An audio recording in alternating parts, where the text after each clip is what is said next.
السلام عليكم متابعين مصر زمان. هنتكلم النهاردة عن أقدم فندق موجود في مصر، فندق شيبرد العريق. عرفوا العالم تماما كمعرفتهم بالأهرامات وأبي الهول، فالأمر الذي لا شك فيه هو أن فندق شيبرد كان ولا يزال أهم الفنادق في تاريخ مصر. منذ 60 سنة كتب أحدهم إن أهمية فندق شيبرد لا ترجع إلى ضخامته، ففي الدنيا مئات من الفنادق الأضخم والأفخم، ولكنه فندق تاريخي، فمن شرفته أطلت أوروبا على مصر لأول مرة. وفي جنبات الفندق القديم كانت السياسة الشغل الشاغل لكثير من الزعماء والقواد الذين أمشوا فيه بعض الوقت على مدار 100 سنة. بداية الفندق القديم الذي كان موقعه في شارع إبراهيم، شارع الجمهورية حاليا بالقرب من حديقة الأزبكية وميدان الأوبرا، تعود إلى عام 1841 حينما جاء صمويل شيبرد إلى مصر للبحث عن قطعة أرض تصلح لإنشاء فندق، واختار موقع قصر قديم متهالك استخدمته الحملة الفرنسية خلال وجودها في مصر، وكان هذا القصر مقر الذي تولى قيادة الحملة الفرنسية بعد عودة نابليون بونابرت إلى فرنسا. كان هذا القصر مقرا للقيادة، وفي ساحته لقى كليبر مصرعه على يد سليمان الحلبي. وقبل أن يصبح هذا المبنى فندقا كان قصر للأميرة زينب ابنة محمد علي، وكان حينها يطل على بركة الأزبكية. ثم جعل محمد علي مقرا لمدرسة الألسن، ومنه نقلت المدرسة إلى مكان آخر، واستأجره بعدها صمويل شيبرد بشراكة مع بريطاني اسمه هيل، وسموه الفندق البريطاني الجديد. وفي فنائه حفروا حمام للسباحة، وبمرور الوقت اتسع الفندق وزادت مبانيه وتم تجديد محتوياته. كان الهدف من الفندق في البداية هو توفير إقامة مريحة للأعداد المتزايدة من السياح إلى مصر ومسافري الترانزيت من أوروبا إلى الشرق الأقصى والهند. ونظرا للخدمة المتميزة التي تمتع بها نزلاء هذا الفندق، اكتسب صمويل شيبرد وفندقه سمعة عالمية، حتى ان هذا الفندق كان حديث للصحافة العالمية خلال النص الثاني من القرن ال19.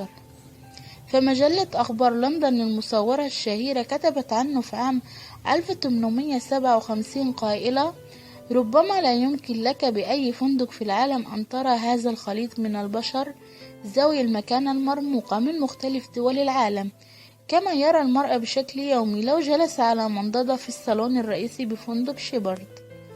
في عام 1869 نزل بالفندق عدد كبير من الشخصيات العالمية التي جاءت لمصر لحضور حفل افتتاح قناة السويس بدعوة من الخديوي إسماعيل، وكان على رأس الزوار الملكة الفرنسية أوجيني التي استقبلها الخديوي إسماعيل في فندق شيبرد وأقام لها مأدبة ضخمة. وبعدها صار الفندق المكان المفضل لإقامة الزعماء والملوك والرؤساء والشخصيات البارزة في العالم.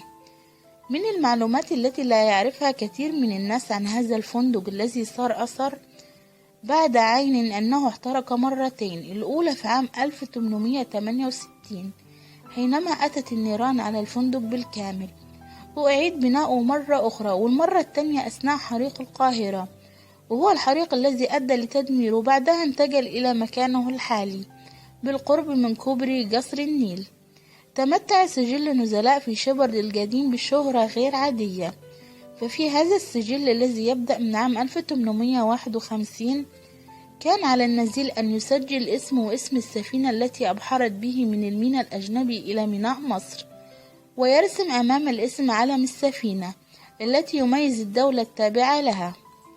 لم يقتصر نزلاء الفندق على الشخصيات العالمية، بل كان أيضا ملتقى للطبقات الراقية من سياسيين ومفكرين، وأبرزهم في القرن الماضي سعد زغلول ومصطفى النحاس، إضافة إلى أعضاء مجلس النواب والشيوخ وكبار رجال الاقتصاد.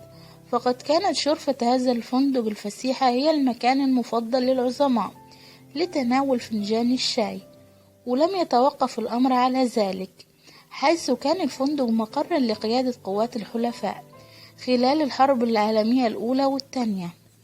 عاد الفندق بعد حريق القاهرة إلى الوجود مرة أخرى، ولكن في مكان مختلف وبشكل جديد. ففي عام 1957 تم افتتاح المبنى الجديد للفندق في الحي الذي يعد اليوم حي السفارات، بالقرب من السفارات الأمريكية والبريطانية والإيطالية، وتم تجديده في أواخر ثمانينات القرن الماضي، وهو اليوم يتكون من 302 غرفة، علاوة على العديد من القاعات المختلفة. أما الموقع القديم للفندق بتاريخه الحافل فصار اليوم موقعا لمحطة وقود تقابل بقايا حديقة الأزبكية.